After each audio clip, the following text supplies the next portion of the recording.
বন্ধুরা, একদম লাল লাল ঝাল ঝাল মটন কষা। এই যে দেখে নাও, তোমাদের আজকে কি আছে মেনু অবশ্যই কিন্তু জানাবে। একদম লাল লাল ঝাল ঝাল মটন কষা হচ্ছে আমাদের। কেমন হয়েছে অবশ্যই কিন্তু কমেন্টে জানাবে। আছে নাল্লি, হচ্ছে নাল্লির পিস। মটনটা প্রায় রেডির পথে, আলুটা একটু সিদ্ধ হলেই মটনটা নামিয়ে দেবো। একটা স্পেশাল মেনু হচ্ছে। চলো পরবর্তী মেনুতে কি আছে তোমাদের দেখাবো। ভিডিওটা ভালো লাগলে অবশ্যই লাইক শেয়ার কমেন্ট করো। একদম লাল লাল ঝাল ঝাল টকবক টকবক করে ফুটছে।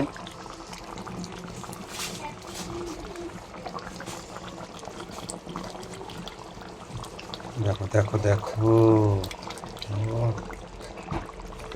একদম খাসি রে খাসি, মুখে পড়লেই হাসি।